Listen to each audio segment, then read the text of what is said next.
Hi, hello, welcome back sa isa na namang episode ng ating Lutong Pinoy.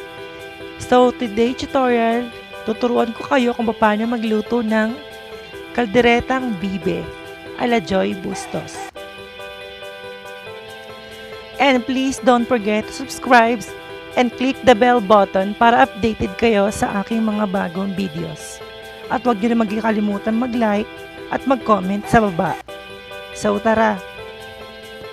So, ito yung mga ingredients na kakailanganin natin. Isang buong bawang, 2 buong sibuyas, kapirasong luya, 3 pirasong dahon ng Laurel, pamintang pino, kalahating cup ng ketchup, kalahating cup ng toyo, 3 pirasong green bell pepper, 3 maliit na carrots, 5 maliit na patatas, 1 sachet ng tomato sauce, keso, Liverspread o RENO, seasoning, at syempre ang ating main ingredients, ang karne ng bibe. At kakailangan din natin dito ng 4 na tasang tubig para sa pagpapakuluan.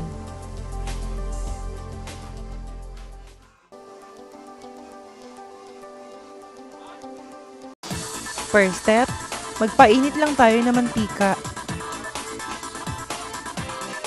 Then, pag mainit na yung mantika, ilagay na natin yung carrots. At isunod na rin natin dito yung mga patatas na hiniwa natin kanina.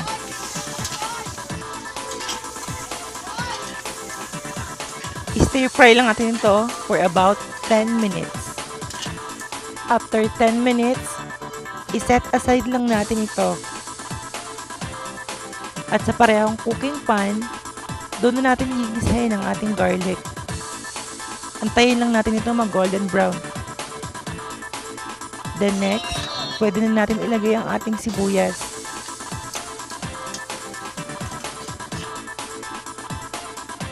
Gisahin lang natin itong mabuti hanggang maluto ang ating mga sibuyas. Then after maluto na ang ating mga sibuyas, ready na tayo para ilagay natin ang karne ng ating bibe.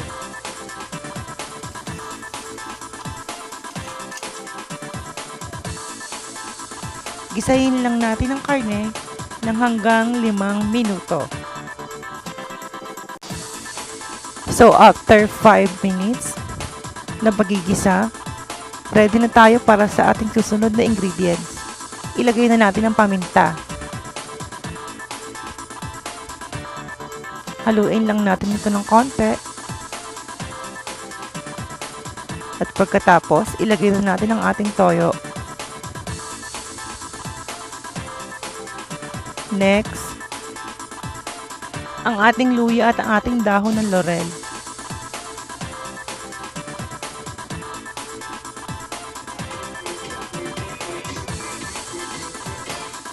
At gisahin lang ulit natin ito for about 7 minutes. Makalipas ang 7 minuto na ating pagigisa, pwede na natin ito nagdagan ng tubig. So mag-a-add lang tayo ng 4 na mangkok na tubig. And then pakuluan natin ito sa loob ng 1 oras. Balikan natin. Makalipas ang 1 oras na pagpapakulo natin sa karne, ready na tayo para sa ating susunod na ingredients. Ilagay na natin ang tomato sauce. At pagkatapos, isunod na natin dito ang green bell pepper. Haluin lang natin ito ng bahagya. At pakuluan ulit natin ito sa loob ng 30 minutos.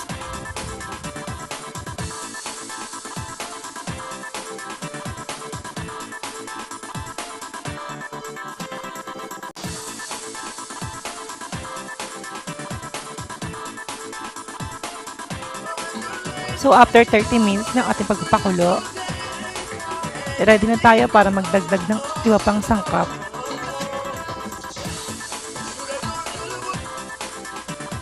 So ilagay na natin ang ating ketchup. Pakuluin lang natin ito for about 3 minutes. Makalipas ang 3 minuto, ready na tayo para maglagay ng ating seasoning at ng konting asin.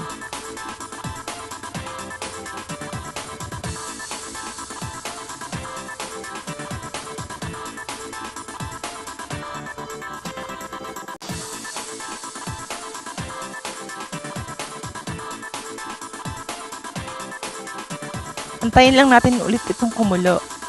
Pagkatapos kumulo, ready na tayo para ilagay natin ang ating RENO or Liverspread.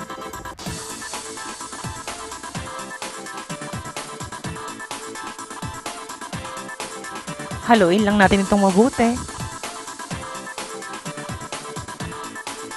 At next, nagdagdag lang ako ng ating optional ingredients para magkaroon tayo ng additional flavor. Konting sipa, eka nga nila.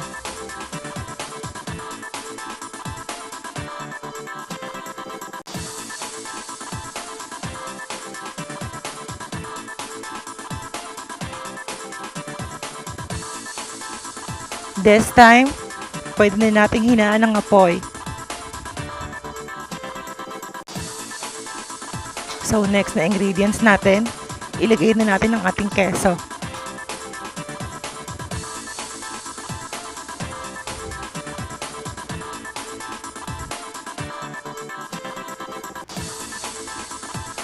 Haluin lang natin ito para maiwasan ng chismis. And then pakulon ulit natin ito for about 3 minutes.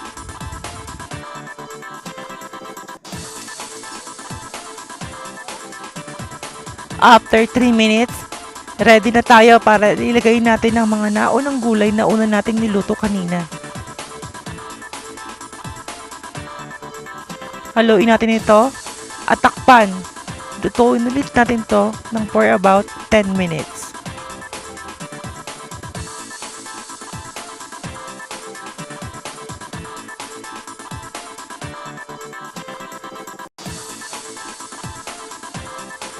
Patuyuin lang natin ng konti ang sarsa. Haluin nyo lang ng haluin ito.